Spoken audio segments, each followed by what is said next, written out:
अस्सलाम वालेकुम, welcome to my YouTube channel. And उम्मीद है आप लोग सब खैरियत से होंगे। तो section 1 haematology, phlebotomy and blood banking, यानी कि ये पूरी इंडेक्स है। अभी तो मेरे आधे नोट्स प्रिपेयर हुए हैं, ब्लड बैंकिंग के बाकी हीमाटोलॉजी एंड फिलबॉटमी मैं बना चुका हूँ।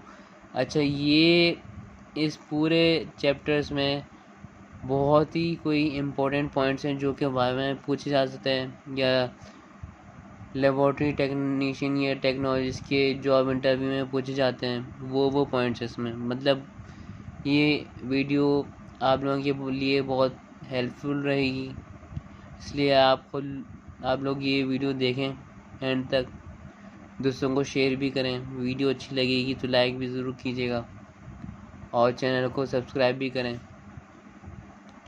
तो स्टार्ट करते हैं। पहले चैप्टर से फिलबॉटमी के बारे में बताऊंगा, और एंटीकोगुलेंट्स यानी कि जो टॉप्स यूज़ होती हैं, जैसे पर्पल टॉप हो गया, येलो टॉप हो गया, आप लोगों ने देखी होगी लैब में, उनके बारे में बताऊंगा। तो स्टार्ट करते हैं हमारा सेक्शन 1 के पार्ट ए से, यानी कि फिलबॉटमी और एंटीकोगुलेंट्स। तो फिलबॉटमी में मैं सारे इंपॉर्टेंट पॉइंट्स बताऊंगा, प्रोसीजर को छोड़ के बाकी जितनी भी इम्पोर्टेंट पॉइंट्स हैं जो वाया में पूछे जाते हैं या जॉब इंटरव्यू में पूछे जाते हैं, यानी कि वो नॉलेज बताऊंगा जो आप हम लोगों को पता होना चाहिए, यानी कि लैब टेक्नीशियन या टेक्नोलॉजिस्ट को तो लाजमी पता होना चाहिए ये चीज़ें। तो स्टार्ट करते हैं। फिलबॉटमी की सबसे पहले डेफिनेशन, जाहिर सी बात है सबको पता है फिलबॉटमी क्या है, कि नीडल इस्तेमाल करते हैं हम लोग वेन को पंक्चर करने के लिए, to collect the blood for lab testing या तो फिर ब्लड ट्रांसफ्यूजन। तो हम लोग ब्लड कलेक्ट क्यों कर रहे हैं, जाहिर सी बात है जब कोई पेशेंट को किसी डिज़ीज़ हो जाए तो डॉक्टर उसको अलग अलग टेस्ट लिख के देता है। तो जितने भी रूटीन टेस्ट हैं, लैब टेस्ट या स्पेशल टेस्ट, उनके लिए हम ब्लड लेते हैं, और ब्लड ट्रांसफ्यूजन के लिए भी ब्लड लिया जाता है वेन से, नेडल के ज़रिए। तो इसे कहते हैं फिलबॉटमी। अच्छा, अब सवाल ये कि ये हम कौन सी वेन से लेते हैं। बंच है क्यूबोटल फोसा, हमारी आर्म पे बंच होता है, वेंस के 3 बंच होते हैं। क्यूबोटल फोसा, वहाँ से ब्लड लिया जाता है, और वहाँ पे कौन कौन सी वेन होती है, सिफेलिक वेन होती है, मीडियन क्यूबाटल वेन होती है, और बेसिलिक वेन होती है। ठीक है। और दूसरा जो इम्पोर्टेंट सवाल है कि एंगल क्या होना चाहिए, तो एंगल, नीडल का जो एंगल है वेन से ब्लड लेते हुए, वो होना चाहिए 25 to 30 डिग्री एंगल। क्यों?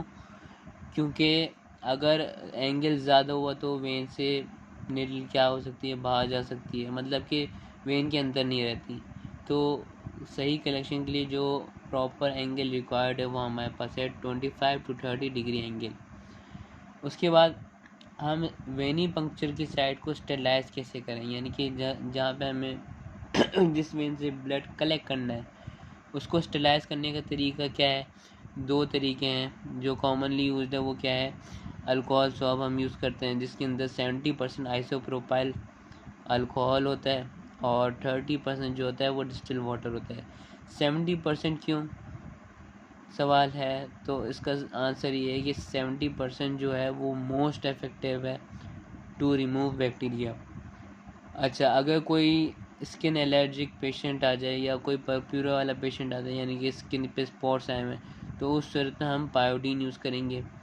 कि पायोडीन इसलिए यूज़ करेंगे उस जहाँ पे हमें जिस वेन से ब्लड कलेक्ट करना है उस जगह के बैक्टीरिया को हमें किल करने के लिए हम पायोडीन इस्तेमाल करेंगे। ठीक है। अच्छा, और एक और बात ये कि पेशेंट का जो आर्म है जहाँ से हमें जिस वेन से हमें ब्लड कलेक्ट करना है, तो हम अल्कोहल सब हाथ में लेंगे और इस तरह क्लॉकवाइज घुमाएंगे बाहर की तरफ।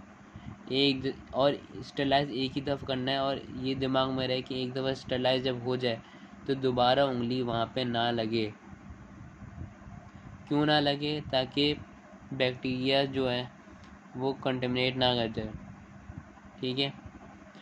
तो आफ्टर कलेक्शन के बाद पेशेंट कलेक्शन जिस वेन से आपने ब्लड कलेक्ट कर लिया तो उस जगह पे अल्कोहल स्वैब रखना है, दोबारा से नया वाला अल्कोहल स्वैब वहाँ रखना है।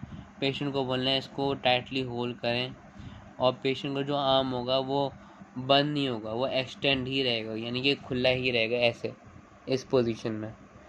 क्यों ये दोनों चीज़ें क्यों रिक्वायर्ड है? अल्कोहल स्वैब टाइटली पकड़ना और arm should extend to avoid bruise and oedema formation. यानी कि कभी कभी ऐसा होता है कि कलेक्शन के बाद आर्म की तरफ एक मोटा दाना बन जाता है, क्योंकि टिश्यू के अंदर ब्लड भर जाते हैं, तो उसे कहते हैं एडिमा या ब्रूसा। तो उसको उस बड़ा जो दाना आ जाता है, तो उसको बचाने के लिए हम ये दो टेक्निक इस्तेमाल कर रहे हैं, यानी कि अल्कोहल स्वैब टाइटली पकड़ना और आर्म शुड बी एक्सटेंड। अच्छा, इन केस अगर एडिमा या ब्रूसा आ जाए तो इस केस में हम क्या करेंगे? फ़ौरन लैब में वो रखा होना चाहिए आइस पैक। आइस पैक क्या करेगा? एडिमा या ब्रूसा जो फॉर्म हो चुका था तो उसको हटाएगा। सही है। अच्छा, अल्कोहल स्वैब जो प्रेस होना चाहिए आर्म की तरफ। सही है। अब आगे क्या है हमारे पास? In case of cubital fossa can not seen, यानी कि वेन अगर आर्म की तरफ कोई भी वेन नज़र ना आ रही हो, फिर क्या करेंगे? अच्छा, ये दो टेक्निक जो है, मतलब कभी भी आर्म, पेशेंट का आर्म अगर आप देखिए कलेक्शन के लिए, अगर वेन नज़र ना आ रही हो तो कभी ये मत सोचना कि वेन नज़र नहीं आएगी। टोर्निकेट बांधने के बाद वेन जो है वो थोड़ी ऊपर की तरफ आ जाती है, तो पहले ही जज नहीं कर सकते कि यहाँ पे वेन नज़र नहीं आ रही हो। और दूसरी बात ये है कि अल्कोहल स्वैब जब हम अप्लाई करते हैं, सही है, तो वेन जो होती है वो वेज़ो डायलेट हो जाती है, यानी कि फूल जाती है, तो उस सूरत में भी वेन क्या हो जाती है? विजिबल। सही है। तो ये दो टेक्निक तो हम इस्तेमाल करते ही करते हैं। सही है। दूसरा तरीका और इम्पोर्टेंट तरीका क्या है? टैपिंग। 3 उंगली से हम टैप करते हैं, पेशेंट की आँख पे ज़ोर से मारेंगे, तो उससे क्या होगा? वेन जो है जो नीचे दबी हुई होती है वो क्या हो जाती है? ऊपर आ जाती है, यानी कि प्रोमिनेंट विजिबल हो जाती है। ठीक है। तो ये तरीके हैं। सही है। अगर वेन फिर भी नज़र ना आ रही हो तो हम मुट्ठी या मुट्ठी में वो वेन जो है यहाँ से भी वेन वो ब्लड कलेक्ट कर सकते हैं। ठीक है। उसके बाद क्या है? Order of blood sample to draw, यानी कि डिफरेंट टेस्ट हैं। तो सबसे पहले ब्लड किस में डाला जाता है? ब्लड कल्चर में डाला जाएगा, फिर उसके बाद ब्लू टॉप में डाला जाएगा, फिर उसके बाद रेड टॉप, फिर येलो टॉप, फिर ग्रीन टॉप। ये है एक सीक्वेंस। अच्छा, ये सीक्वेंस बनाने की ज़रूरत क्यों पड़ी? ये सीक्वेंस बनाने की ज़रूरत इसलिए पड़ी कि अगर आप फ़र्ज़ करें जैसे EDTA में आपने निडल पैर डाल ली, और EDTA में जो होता है वो पोटेशियम भी होता है। सही है। पोटेशियम जो है वो निडल पे लग गया, और पोटेशियम इलेक्ट्रोलाइट टेस्ट, मतलब वही फिर आप येलो टॉप में डालेंगे इलेक्ट्रोलाइट करने के लिए। ठीक है। तो इलेक्ट्रोलाइट में जैसे EDTA टॉप, वो पर्पल टॉप में जो होता है EDTA जो पोटेशियम भी कंटेन करता है, तो जाहिर सी बात है थोड़ा एंटीकोगुलेंट जो है वो नीडल पे लग जाएगा। सही है। एंटीकोगुलेंट नीडल पे लगने का मतलब ये है कि इसमें मैंने कहा था कि पोटेशियम भी मौजूद है, पोटेशियम नीडल पे लग गया, वो फिर येलो टॉप में डालेंगे तो जाहिर सी बात है पोटेशियम लेवल जो ओरिजिनल पोटेशियम लेवल है वो नहीं आएगा, पोटेशियम लेवल क्या आएगा? एलिवेटेड आएगा। इसलिए सीक्वेंस रिक्वायर्ड है, ये सीक्वेंस बनाई गई है। सबसे पहले ब्लड कल्चर में लेंगे ताकि बैक्टीरियल कॉन्टेमिनेशन ना हो, फिर उसके बाद ये ब्लू टॉप, फिर रेड टॉप, फिर येलो टॉप, फिर ग्रीन टॉप, फिर पर्पल टॉप, फिर उसके बाद ग्रे टॉप, फिर उसके बाद ईसा टॉप, यानी कि ब्लैक टॉप। तो इसलिए ये सीक्वेंस है जो जिस पे हमें पता होनी चाहिए टेक्नीशियन या टेक्नोलॉजिस्ट को। ये सवाल इंटरव्यू में या वाइवा में के लिए भी बहुत इम्पोर्टेंट है। उसके बाद क्या है? Electrolyte collection test. अच्छा, इलेक्ट्रोलाइट कलेक्शन टेस्ट के लिए मोस्ट सूटेबल जो ब्लड है, ब्लड का स्पेसिमेन है वो क्या है? विदाउट टॉर्निकेट हम ब्लड ले रहे हो, यानी कि एंड में, यानी कि टॉर्निकेट के एंड में, मतलब सारे ब्लड के लिए हमने एक सिरिंज से ब्लड कलेक्ट किया, फिर जब टॉर्निकेट हटा दिया तो थोड़ा ब्लड और ले लेंगे। सही है, वो इसलिए लेंगे क्योंकि इलेक्ट्रोलाइट में हम बगैर टॉर्निकेट का ब्लड इसलिए ले रहे हैं क्योंकि जब हम टॉर्निकेट आर्म की तरफ अप्लाई करेंगे तो ब्लड का जो फ्लो है वो क्या हो रहा है, एक तरीके से डिस्टर्ब हो रहा है टॉर्निकेट की तरफ, यानी कि टॉर्निकेट जहाँ बंधा हुआ है वहाँ पे फिर ब्लड का जो प्रेशर है वो स्लो हो जाएगा। ठीक है, तो इससे ये फ़र्क होगा कि आरबीसी के अंदर जो पोटेशियम होता है वो बाहर आ जाएगा, सोडियम जो है वो अंदर चले जाएगा, यानी कि पोटेशियम इलेक्ट्रोलाइट्स की जो बैलेंस है वो क्या हो जाएगा, वो डिसबैलेंस हो जाएगा, इलेक्ट्रोलाइट सारे डिसबैलेंस हो जाएंगे। इसलिए इलेक्ट्रोलाइट के लिए जो कलेक्शन करते हैं हम बगैर टॉर्निकेट के बगैर टॉर्निकेट वाला जो ब्लड है वो मोस्ट प्रीफरेबल है फॉर इलेक्ट्रोलाइट टेस्ट। तो ये भी बहुत ही इंपॉर्टेंट चीज़ है, सवाल पूछा जा सकता है कि वो कौन सा टेस्ट है जिसमें हम लोग टॉर्निकेट यूज़ नहीं कर रहे। सही है, अगली जो चीज़ आ जाती है हमारे पास वो क्या है, हमारे पास एंटी कोगुलेंट्स के बारे में बात करेंगे अब। एंटी कोगुलेंट्स कोई भी ऐसी केमिकल सब्सटेंस है जो ब्लड को जमने से रोकेगा, इसलिए इसे हम क्या कहते हैं, ब्लड थिनर भी कहते हैं। ठीक है, सबसे पहले हम बात करते हैं हीमो में। हीमो में जो एंटी कोगुलेंट्स यूज़ हो रही है वो हमारे पास क्या है, EDTA नंबर 2 सोडियम सिट्रेट। अच्छा, इन दोनों को हम लोग कैल्शियम चिलेटिंग एजेंट कहते हैं। कैल्शियम एक ऐसा सब्सटेंस है जो क्लॉटिंग एक्टिवेट करवाता है। जब कैल्शियम ही नहीं रहेगा तो क्लॉटिंग प्रोटीन्स जो हैं वो एक्टिवेट नहीं होंगी, जिसकी वजह से खून को जमने से ये रोकेंगे।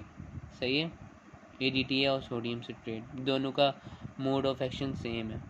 ठीक है, EDTA की फुल फॉर्म है ethylene diamine tetra acetic acid.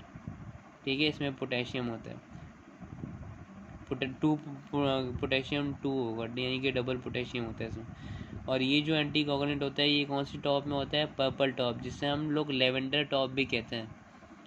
इसमें जो ब्लड का रेशियो होगा वो क्या होगा, 4 होगा, और एंटी कोगुलेंट का रेशियो 1 होगा, यानी कि 2 microlitre of EDTA in 1 ml of blood. इसी तरह सोडियम सिट्रेट एंटी कोगुलेंट जो है वो ब्लू टॉप में होता है विद परसेंटेज 3.8% एंड रेशो 1:9, यानी कि 1 रेशो जो है वो हमारे पास एंटी कोगुलेंट है, 9 रेशो जो है वो हमारे पास क्या आ गया, ब्लड का आ गया। जैसे कि एग्जांपल 0.1 ml एंटी कोगुलेंट इन 0.9 ml ब्लड।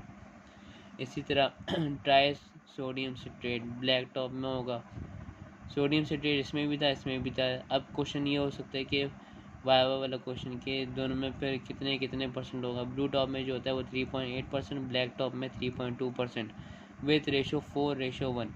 4 रेशो किसकी होगी, ऑब्वियसली सोडियम सिट्रेट यानी एंटी कोगुलेंट की, और 1 रेशो जो होगी वो हमारे पास ब्लड की होगी। ठीक है, उसके बाद बायोकेमिस्ट्री में जो ग्रेट कलर की जो टॉप होती है उसमें हमारे पास जो एंटी कोगुलेंट होता है वो हमारे पास है सोडियम फ्लोराइड। सही, ग्रे टॉप में पुराने ज़मानों में पोटेशियम ऑक्सलेट भी वो को लोग यूज़ करते थे। दोनों का फंक्शन क्या है, ग्लूकोज को प्रिजर्व रखना। पोटेशियम ऑक्सलेट पुराने ज़माने में यूज़ होता था, अब यूज़ नहीं होता है क्योंकि वो 3 to 5 डेज़ यानी कि उसकी डे लिमिट जो थी ग्लूकोज को प्रिजर्व करने की वो कम थी, जबकि सोडियम फ्लोराइड की जो है वो 5 to 6 डेज़ है थोड़ी ज़्यादा है as compare to potassium oxalate.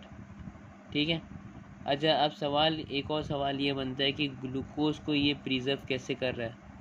हमारी बॉडी में एक साइकिल चलता है जो हमने इंटर में भी पढ़ी हुई थी साइकिल, ये 9 या मैट्रिक में पढ़ी हुई है। ग्लाइकोलिसिस नाम की एक साइकिल है जो बहुत ही, ग्लाइकोलिसिस मतलब ग्लाइको मतलब ग्लूकोज और लिसिस मतलब ब्रेक डाउन, तो उसमें एक एंजाइम यूज़ होता है इनोलेस नाम का। तो ये लोग ये एंटी कोगुलेंट क्या करेंगे, इनोलेस को इनहिबिट कर देंगे। जिसकी वजह से ग्लाइकोलिसिस का प्रोसेस रुक जाएगा 5 to 6 डेज़ के लिए, और ग्लूकोज हो गया प्रिजर्व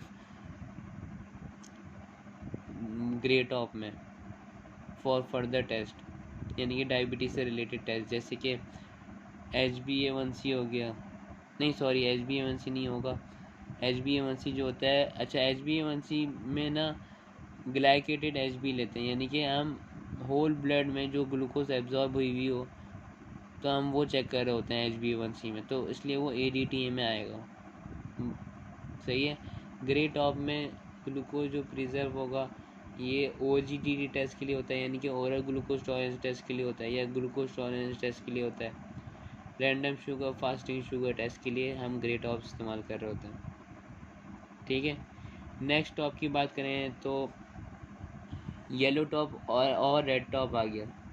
अच्छा, दोनों ही ना, ये दोनों टॉप जो हैं वो बायोकेमिस्ट्री के जितने भी रूटीन टेस्ट हैं, एग्जाम्पल के तौर पे प्रोटीन टेस्ट हो गया, बिलीरुबिन टेस्ट हो गया, और KFT हो गया, LFT हो गया, किडनी का टेस्ट हो गया, ये सारे टेस्ट जितने भी रूटीन टेस्ट हैं उनको टेस्ट करने के लिए हम ये दो टॉप इस्तेमाल कर रहे होते हैं।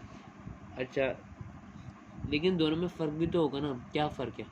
दोनों में फ़र्क ये है कि येलो टॉप जो है, अच्छा ये एक और ये आगे बढ़ने से पहले एक और बात मैं ये बता दूं कि दोनों में जो टेस्ट होता है वो बायोकेमिस्ट्री के जितने भी रूटीन टेस्ट हैं वो तो होंगे, सही है, लेकिन किससे, होल ब्लड से या सीरम या प्लाज्मा। अच्छा, तो इसमें क्या होगा, येलो टॉप और रेड टॉप में जो ऊपर जो आएगा हमारे पास वो क्या आएगा, हमारे पास सीरम आएगा, यानी कि सीरम से ही हम बायोकेमिस्ट्री के सारे टेस्ट करते हैं।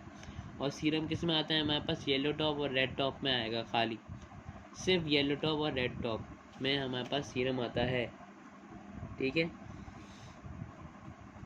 अच्छा, अब येलो टॉप और रेड टॉप में फ़र्क ये है कि रेड टॉप इज़ एम्प्टी, वो सिर्फ एक सिंपल सी ट्यूब है, उसमें कुछ भी प्रेजेंट नहीं है, जबकि येलो टॉप में सिलिका मौजूद है और सीरम सेपरेटर मौजूद है। सिलिका का काम ये है कि एक्टिवेट कराएगा कोगुलेशन प्रोटीन को, सही है, यानी कि एक्टिवेट क्लॉट फैक्टर्स या तो फिर कोगुलेशन प्रोटीन जो कि क्लॉटिंग में हेल्प करते हैं। हमारे अंदर वो प्रोटीन्स होते हैं 12 प्रोटीन्स, 13 प्रोटीन्स ऐसे हैं जो कि क्लॉटिंग में हेल्प कर रहे होते हैं, तो उनकी एक्टिवेशन कराएगा ताकि ब्लड क्लॉट हो जाए, सही है।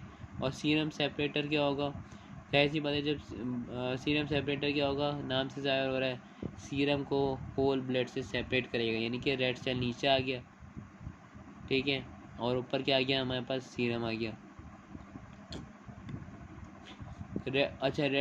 दोनों को सेंट्रीफ्यूज करने के बाद हमारे पास क्या आएगा, ऊपर सीरम आएगा। ये जो सीरम आता है ये सेंट्रीफ्यूज करने के बाद आएगा, लेकिन येलो टॉप में अगर हम इस येलो टॉप को सेंट्रीफ्यूज अगर ना भी करें तो भी हमारे पास सीरम आ जाएगा। इसकी रीज़न क्या है, इसकी रीज़न ये है कि येलो टॉप में सीरम सेपरेटर पहले से ही मौजूद है, जबकि रेड टॉप में नहीं है, तो रेड टॉप को हमें क्या करना पड़ेगा, सेंट्रीफ्यूज करना पड़ेगा, जिसकी वजह से हमारे पास सीरम मिलेगा, सही है। तो दोनों में हमें डिफरेंस पता होना चाहिए। अब आगे आता है पिंक टॉप, ठीक है। पिंक टॉप में भी हमारे पास EDTA मौजूद है, लेकिन इसमें जो EDTA है वो डबल पोटेशियम है, पोटेशियम K2, यानी कि अगर आप कभी पर्पल टॉप उठा के देखें तो उस पर लिखा होता है K2 EDTA, जबकि इसमें पोटेशियम एक बढ़ चुका है K3। ये क्या होता है, ब्लड को, इसकी जो स्टेमिना है, मतलब ब्लड को और भी ज़्यादा दिन तक प्रिजर्व रखेगा, यानी कि क्लॉट होने नहीं देगा, क्योंकि इसमें एक और पोटेशियम की एडिशन हो चुकी है K3 पिंक टॉप में, यानी कि हम पिंक टॉप में ब्लड को स्टोर कर सकते हैं। अच्छा, अब सवाल ये है कि what is difference between plasma and serum, serum और प्लाज्मा में डिफरेंस क्या है। प्लाज्मा जो है, after centrifuge we get plasma by anticoagulant. Anticoagulant हमारे पास इन टॉस में किन किन उसमें होती है, एक EDTA में एंटीकोगुलेंट है और एक सोडियम सिट्रेट में, सही, यानी कि हीम हीमाटोलॉजी डिपार्टमेंट से रिलेटेड जितनी भी टॉप्स हैं उनको अगर हम सेंट्रीफ्यूज करेंगे तो हमारे पास क्या आएगा, प्लाज्मा आएगा, जिसमें हमारे पास क्या क्या होता है, कंटेन्स कोगुलेशन फैक्टर, सही है, बफीकोट, फिब्रिनोजन, ठीक है। और सीरम क्या है, बायोकेमिस्ट्री से रिलेटेड, जैसे येलो टॉप हो गया, रेड टॉप हो गया, इसको सेंट्रीफ्यूज करने के बाद ऊपर जो आएगा वो हमारे पास आएगा सीरम। इसमें क्या होगा, सारे वो होंगे, एंटीबॉडीज़ होंगी, और ये क्लॉटिंग फैक्टर, बफीकोट, फिब्रिनोजन, मतलब कि सब कुछ होगा, सही है। लेकिन प्लाज्मा में एंटीबॉडीज़ नहीं होती हैं, तो दोनों में ये एक और फ़र्क ये है, सही है।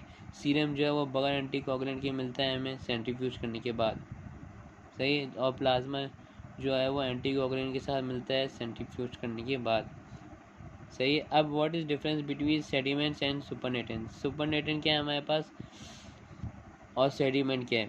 अब मैं जैसे कि मेरे पास ब्लड है, उसको मैंने सेंट्रीफ्यूज किया, सबसे नीचे जो रेड सेल है वो हमारे पास सेडिमेंट्स हो गए, और ऊपर जो सीरम या प्लाज्मा है वो हमारे पास क्या हो गया, सुपरनेटेंट हो गया। इसी तरह यूरिन को सेंट्रीफ्यूज करने के बाद ऊपर वाला जो हिस्सा है, लिक्विड पोर्शन जो है वो सुपरनेटेंट कहलाएगा, और नीचे वाला जो हिस्सा है वो हमारे पास सेडिमेंट कहलाएगा, ठीक है।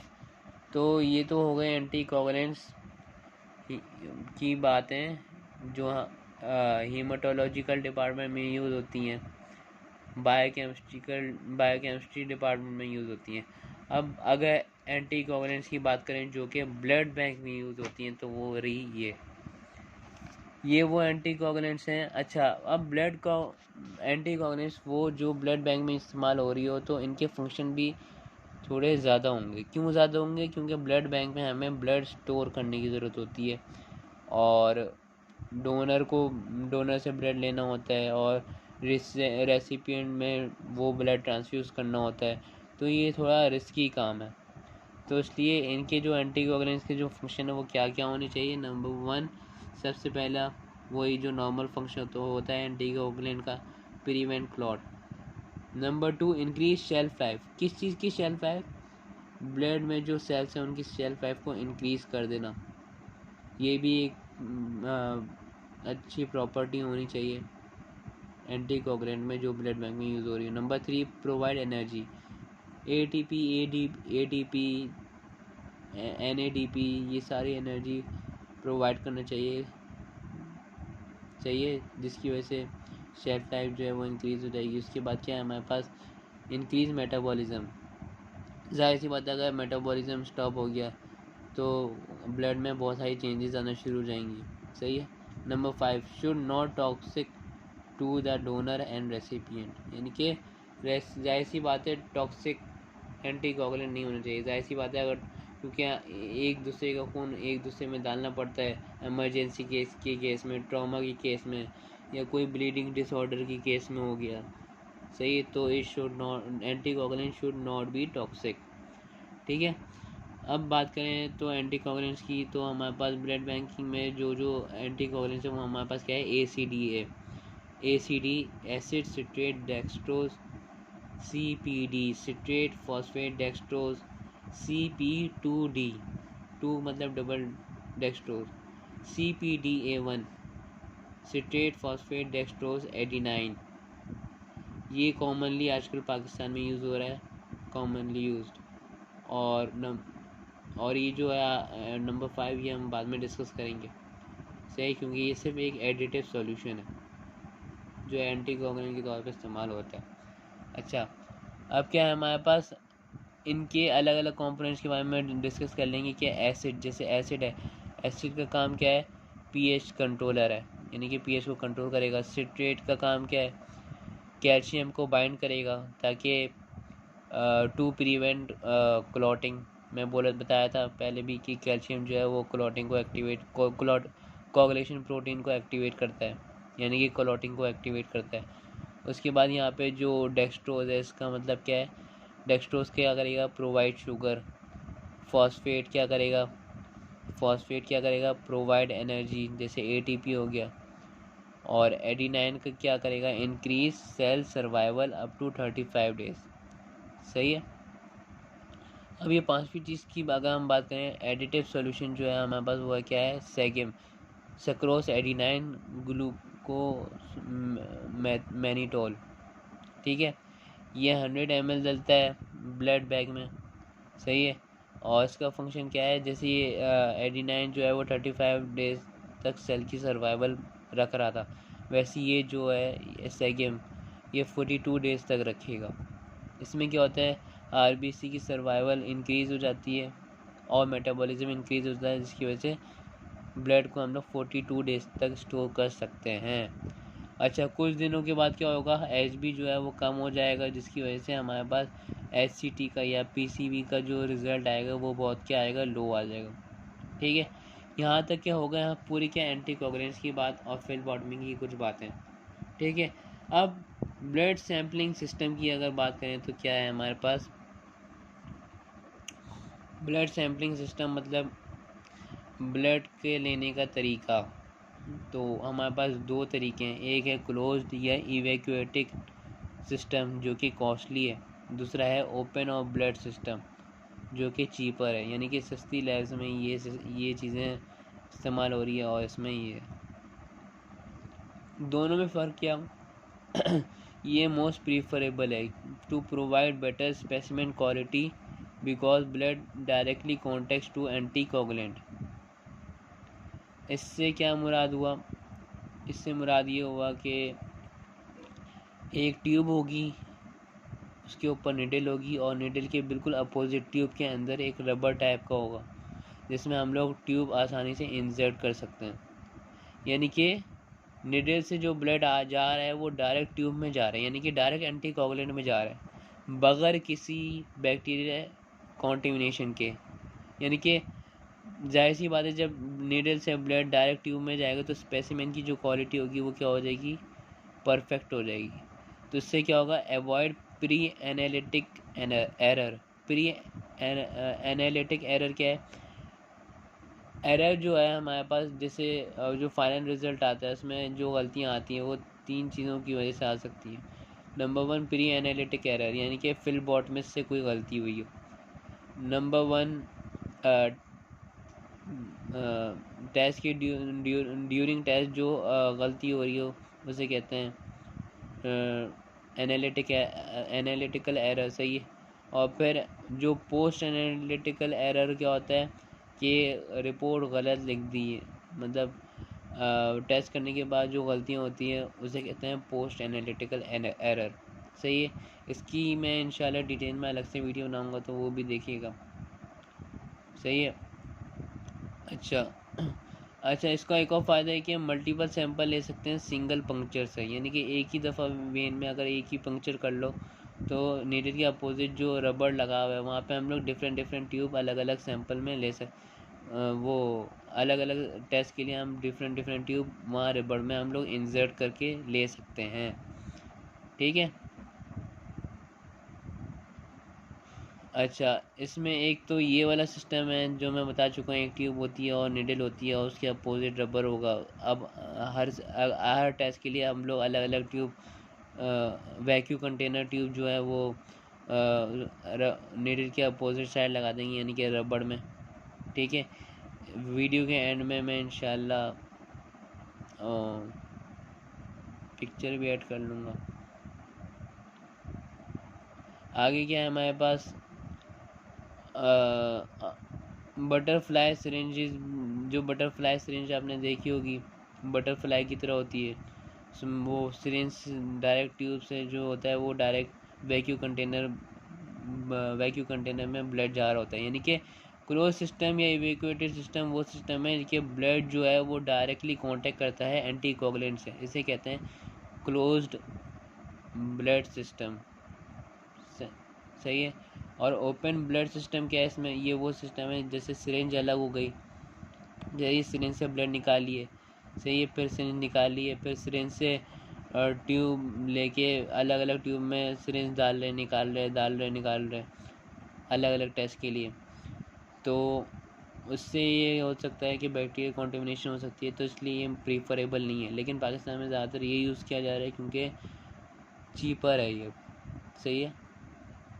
इसमें इसमें जो जो सामान आता है वो सब चीपेस्ट होता है, जबकि इसमें जो पूरा सेट आता है, मतलब जो नीडल की डायरेक्ट कांटेक्ट हो रहा है वैक्यूम कंटेनर ट्यूब से, जिसके अंदर एंटी कोगुलेंट वगैरह प्रेजेंट हो, तो ये इसलिए कॉस्टली होता है, और ये जो है ये चीपर है। अगर मैं वीडियो के एंड में पिक्चर ऐड कर सका तो कर लूँगा, ताकि आप लोगों के लिए आसानी हो जाए। उसके बाद क्या है, choice of gauge of needle, ये भी बहुत इम्पोर्टेंट चीज़ है। एडल्ट के लिए हम लोग कोई भी निडल की गेज ले सकते हैं, सही है, कोई भी साइज़ ले सकते हैं। पेडियाट्रिक के लिए या तो फिर एल्डरली पेशेंट के लिए जिनके पास जिनकी वेंस जो है वो स्मॉल रहती हैं, तो उनके लिए हम लोग 22 टू 23 गेज की निडल इस्तेमाल करेंगे, यानी कि बटरफ्लाई सिरिंज। और न्यू नेट्स के लिए हम लोग 23 गेज की सिरिंज इस्तेमाल करेंगे, यानी कि बटरफ्लाई सिरिंज हो गया। अच्छा क्यूबोटल फोसा की मैं बता रहा था कि हमारे आम में जो बंचेस होते हैं, 3 वेन की बंचेस, जो कि हम बस 3 वेन कंटेन करती हैं, जिसके मीडियन क्यूबोटल हो गया, और बेसिलिक वेन हो गया, सिफेलिक वेन हो गया, सही है। तो इन तीनों में जो मोस्ट प्रीफरेबल है वो है मीडियन क्यूबोटल, यानी कि ये मोस्ट प्रीफरेबल इसलिए क्योंकि नंबर 1 सबसे लार्ज वेन है, और यहाँ से ब्लड कलेक्शन करते हुए पेशेंट को जो है वो इतनी तकलीफ भी नहीं होती है, इसलिए ये मोस्ट प्रीफरेबल है मीडियन क्यूबोटल वेन। नंबर 2 पे आता है सिफेलिक वेन, ये भी लार्ज है लेकिन इसमें पेशेंट को थोड़ा बहुत पेन होता है। और नंबर 3 आखिरी चॉइस हमारे पास क्या होगी, बेसिलिक वेन। ये वेन हम इसलिए प्रीफरेबल नहीं है क्योंकि इस वेन से ही ज़्यादातर एडिमा या ब्रूसा कॉज हो सकता है, यानी कि इस वेन से ज़्यादा पंक्चर हो सकता है, यानी कि कलेक्शन जो है वो कलेक्शन का जो प्रोसीजर है वो सही नहीं होगा। तो ये जो है ये मोस्ट इम्पॉर्टेंट पॉइंट है जो एक टेक्नोलॉजिस्ट को पता होना चाहिए, ठीक है। अब अगली तरफ देखते हैं हम, अगली तरफ क्या है हमारे पास,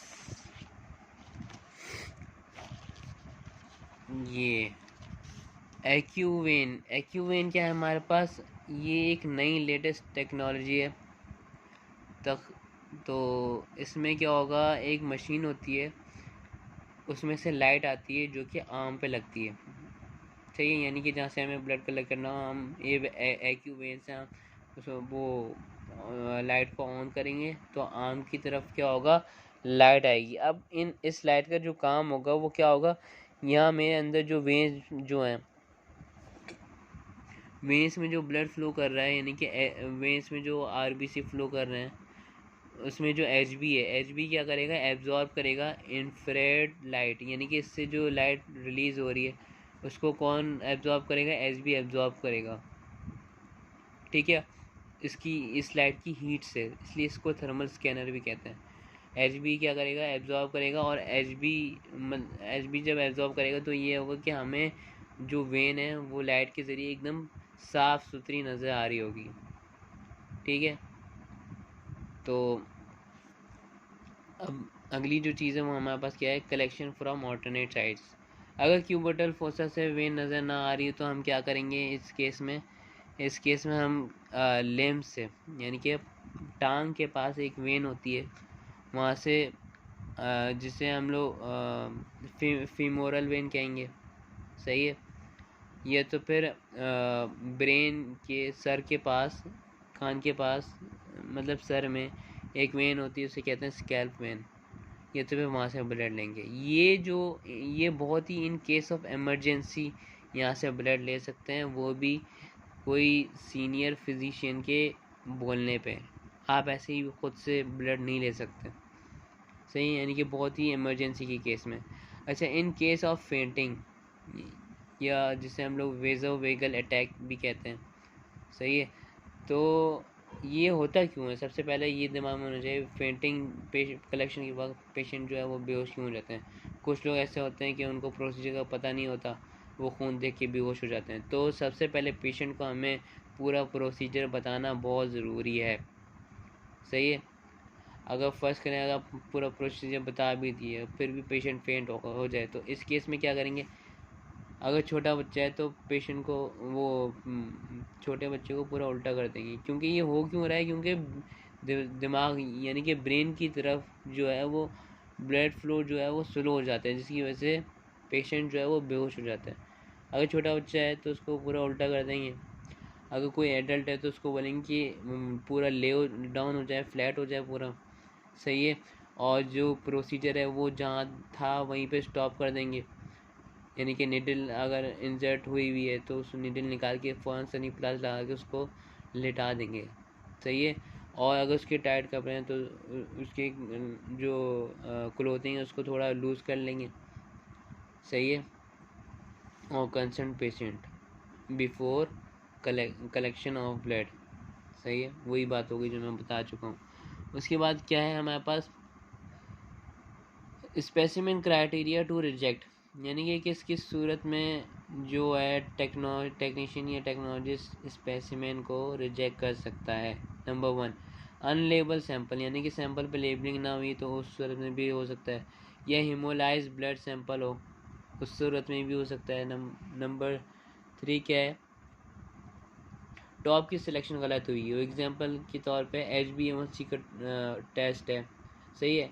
HbA1c में हम लोग ग्लाइकेटेड HB चेक करते हैं, यानी कि ब्लड RBC के साथ, RBC में जो HB है उसमें कितना शुगर एब्जॉर्ब, उसके साथ कितना शुगर अटैच है वो चेक करने के लिए तो हमें होल ब्लड चाहिए ना, तो इसलिए उसको हम लोग पर्पल टॉप में डालेंगे। लेकिन अब ग्रे टॉप जो होता है वो ग्लूकोज के लिए होता है, तो सबके दिमाग में क्या है, क्या अक्सर जो स्टूडेंट्स होते हैं उनके दिमाग में होता है कि ग्लूकोज टेस्ट है तो ग्रे टॉप में डाल दो, ये गलती नहीं करनी। तो इसलिए वैक्यूम कंटेनर की जो सिलेक्शन है वो टेस्ट के मुताबिक होनी चाहिए, बिल्कुल सही। गलत टॉप में अगर चले जाए तो टेस्ट नहीं होगा, ठीक है। नंबर 3, इनसफिशिएंट सैंपल, यानी कि जैसे मैं शुरू में रेशो की बात कर चुका हूँ, EDTA सैंपल में 1:4 होता है, यानी कि वो एक रेशो एंटीकोगुलेंट का होता है, एक रेशो ब्लड का होता है। अगर ये रेशो डिस्टर्ब हो जाए तो टेस्ट नहीं हो पाएगा। इसलिए इनसफिशिएंट सैंपल, यानी कि जितनी ब्लड रिक्वायर्ड है उतना ब्लड अगर ना हो तो जो सैंपल है वो वापसी रिजेक्ट हो सकता है, सही है न। और पे अगला जो चांस है कि अगर सैंपल क्लॉट हुआ हो, सही है, तो भी रिजेक्शन हो सकती है। अगला नंबर क्या है, ओवरफिल्ड, यानी कि ओवरफिल्ड अगर वैक्यूम कंटेनर में ओवरफिल्ड ब्लड हो तो वो भी रिजेक्ट हो सकता है। नंबर 7, लीकिंग, जाहिर सी बात है लीकिंग हो, लीकिंग कोई भी चीज़ की, ब्लड की हो या अगर यूरिन सैंपल आया हो एक कंटेनर में उसकी लीकिंग हो रही हो तो वो सैंपल हम पेशेंट से लेंगे ही नहीं, सही है। अगली जो चीज़ है हमारे पास क्या है, अलग अलग वो टॉप की बात करेंगे कि वो कितने उसको साइंटिफिक कैसे किया जाएगा। सीरम टॉप जितनी भी है, जैसे येलो टॉप हो गया और रेड टॉप होगी जिसमें हमें सीरम ऑब्टेन होता है, तो उसको हम लोग कैसे साइंटिफिक करेंगे, 10 मिनट के लिए करेंगे 3500 RPM पे। RPM क्या है, सेंट्रीफ्यूज की एक यूनिट है, राउंड पर मिनट। उसके बाद है हमारे पास ग्रे टॉप। ग्रे टॉप जो है वो 5 मिनट के लिए सेंट्रीफ्यूज करेंगे हम लोग 3000 RPM पे। इसी तरह यूरिन जो है वो 10 मिनट के लिए करेंगे 1500 RPM पे। इसी तरह ब्लू टॉप हो गया, 15 मिनट के लिए करेंगे 4000 RPM पे, ठीक है। उसके बाद क्या है, एक और इम्पॉर्टेंट चीज़ क्या है हमारे पास कि हम फिंगर से ब्लड क्यों नहीं ले रहे। बेबी जो है, बेबी का जो सैंपल है वो हम लोग हील से लेते हैं या तो फिर बेबी का जो ईयर लोब होता है वहाँ से लेते हैं। फिंगर से क्यों नहीं लेते हैं, फिंगर से इसलिए नहीं लेते क्योंकि उनकी उंगलियाँ जो होती है बहुत छोटी होती है, अगर उसको प्रेस करें तो इलेक्ट्रोलाइट्स के जो लेवल है वो क्या हो जाएगा, डिस्टर्ब हो जाएगा। क्यों होगा, क्योंकि जाहिर सी बात है वहाँ पे अगर उसको प्रेस करें तो वहाँ पे जो ब्लड का जो फ्लो है वो डिस्टर्ब हो जाएगा और RBC से जो पोटेशियम लेवल है जो वो बाहर आ जाएगा, और मतलब इलेक्ट्रोलाइट जो होंगे वो डिसबैलेंस हो जाएंगे, तो पोटेशियम का लेवल जो होता है वो चेंज हो जाता है। इसलिए बेबी की फिंगर अगर वहाँ से बेबी के फिंगर से ब्लड लेना रिकमेंडेबल इसलिए नहीं है, ठीक है। अगली जो वो है वो इन केस ऑफ एडिमा और ब्रूसा, ये मैं बता चुका हूँ। हम आइस पैक यूज़ करेंगे अगर पेशेंट के आर्म में एडिमा या ब्रूसा यानी कि बड़ा पपूला सा दाना दाना सा आ जाए। उसके बाद क्या है, वैसे तो हम लोग लैब टेस्टिंग के लिए जितनी भी लैब रूटीन टेस्ट है उनके लिए हम ब्लड जो लेते हैं वो वेन से लेते हैं। अच्छा, आर्टरी से ब्लड कब लेंगे, ये भी सवाल हो सकता है, बहुत इंपॉर्टेंट सवाल है। आर्टरी देखो, आर्टरी से ब्लड हम तब लेते हैं जब एक टेस्ट होता है आर्टीरियल ब्लड गैसेस। जैसे है कि हम नोज, जैसे मैं नोज से एयर जो है वो इनहेल करा, सही है, लंग्स से होते हुए वो हमारे पास जो ऑक्सीजन जो डिफ्यूज़ होती है वो कहाँ होती है, आर्टरीज में होती है। तो ब्लड में जो गैसेस हैं, जितने भी गैसेस जो आर्टरीज में फ्लो हो रही हों, उनको चेक करने के लिए हम आर्टरी से ब्लड लेते हैं। अब वेन से क्यों नहीं लेंगे, क्योंकि वेन में जो है वो डीऑक्सीजनेटेड ब्लड होता है, आर्टरीज में जो होता है वो ऑक्सीजनेटेड ब्लड होता है, सही है। तो आर्टीरियल ब्लड गैसेस, यानी कि ब्लड में मौजूद जितनी भी गैसेस हैं उनके लिए एक टेस्ट होता है ABG। तो उस टेस्ट की सूरत में हम ब्लड कहाँ से लेंगे, आर्टरी से लेंगे, सही है। अच्छा, आर्टरी से जब ब्लड लेंगे तो हमारे पास ब्लड कहाँ आ जाएगा, सिरिंज में आ जाएगा। वो सिरिंज, अब वो जो ब्लड है ना वो हम किसी टॉप में नहीं डालेंगे, वो सिर्फ हम आइस पैक में रखेंगे। आइस पैक में क्यों रखेंगे, आइस पैक में इसलिए रखेंगे ताकि ब्लड में जो जितनी भी गैसेस हैं उनको प्रिजर्व करने के लिए हम आइस पैक में रखेंगे। तो ये भी बहुत इंपॉर्टेंट पॉइंट्स हैं, ठीक है। अच्छा, ब्लीडिंग, अब कुछ टेस्ट ऐसे हैं जिनके लिए हमें फिंगर भी प्रिक करनी होती है, सही है। अब फिंगर प्रिक करने का तरीका ये है, इसका भी एक स्पेशल टेक्निक्स है। जैसे कि ये मैं कैमरे में दिखा देता हूँ, ये मेरी फिंगर है, ये फोकस नहीं हो रहा है, 1 मिनट, मैं आपको डायग्राम बना के दिखा देता हूँ। जैसे फिंगर की जो लाइनिंग होती है, 1 मिनट मैं आपको डायग्राम बना के दिखाता हूँ सही वाली। जैसे कि मुझे ये फिंगर प्रिक करनी है तो मैं ऐसे प्रिक करूँगा, मतलब सीधा प्रिक करूँगा बिल्कुल, जैसे कि यहाँ पे मैं दिखा चुका हूँ। प्रिक करने का सही तरीका ये है, सही। यहाँ पे मैं डायग्राम भी बना के दिखा देता हूँ। जैसे कि ये मेरी फिंगर है, सही है, इसकी लाइनिंग कुछ ऐसे ऐसे जा रही है ना, सही है। तो हम फिंगर पे जो ब्रेक करेंगे वो ऐसे करेंगे, सही है, ऐसे। और गलत तरीका जो है वो क्या है, अक्सर लोग जो गलती कर देते हैं कि ये फिंगर की लाइनिंग है, सही है, वो प्रिक भी ना लाइनिंग के साथ ही ऐसे कर देते हैं, सही है। तो सही तरीका क्या है, ऐसा लाइन के बिल्कुल अपोजिट ऐसे यूँ इस तरह प्रिक करना, ये सही तरीका है। जैसे कि यहाँ मेरी उंगली में हुई हुई है, ठीक है। तो इसका फ़ायदा क्या है कि ब्लड जो है वो ज़्यादा बहेगा नहीं। अगर हम इस तरह प्रिक करें तो ब्लड क्या है वो ज़्यादा बहेगा, सही है। तो ब्लड को हमें बहाना नहीं है। क्यों नहीं बहाना, क्योंकि अगर हम प्रिक कर रहे हैं तो अगर ब्लड ज़्यादा बह जाए, हमारे हार्ट पे लग जाए, अगर वो पेशेंट हो, तो ये भी हमें वो डिजीज़ लग सकती है ना। तो उसको अवॉइड करने के लिए, गंदगी अवॉइड करने के लिए, हम प्रिक करने का जो सही तरीका वो ये है, लाइनिंग के बिल्कुल अपोजिट इस तरफ सीधे उसमें प्रिक करना, सही है। अच्छा, तो यहाँ तक क्या हो गया हमारा फिलबॉटमी एंड एंटीकोगुलेंट्स, ठीक है। तो अगला जो हमारे पास टॉपिक है वो हमारे पास, अच्छा उससे पहले मैं ये बता दूं, मैंने आज जितने भी पॉइंट्स बताए ये इंटरव्यू में पूछे जा सकते हैं या वाइवा में पूछे जा सकते हैं। अगर आप स्टूडेंट हैं तो बहुत ही इंपॉर्टेंट चीज़ें हैं, बहुत ही इंपॉर्टेंट चीज़ें बताया हूँ मैं आप लोगों को, और स्पेशली जो टेक्नोलॉजी है उनको ये चीज़ें पता होनी चाहिए, ठीक है। अगले जो हमारे पास टॉपिक है, ये सारे जितनी भी चीज़ें हैं इसमें मैं बहुत ही मोस्ट इम्पॉर्टेंट पॉइंट जो है वो बता रहा हूँ। तो मेरी अगली सारी वीडियो भी देखिएगा। अगर वीडियो अच्छी लगी तो लाइक करें, सब्सक्राइब करें और दूसरों को भी शेयर करें, ताकि मुझे भी आसानी हो, ताकि अगर अच्छा रिस्पॉन्स आए तो मेरा भी दिल करेगा कि मैं बहुत ही अच्छे अच्छे पॉइंट्स बताऊं आप लोगों को। और इससे ये हो कि आप लोगों की नॉलेज में भी इजाफा हो जाएगा।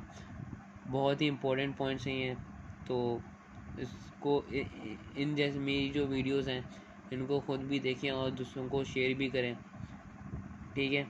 और अगली जो वीडियो है वो CBC इंटरप्रिटेशन पे, यानी कि CBC कैसे इंटरप्रिटेट करेंगे और अगर क्या चीज़ कम हो क्या चीज़ बढ़ी हुई हो तो क्या क्या इंडिकेट हो सकता, मतलब उसकी क्या क्या इंडिकेशन होगी।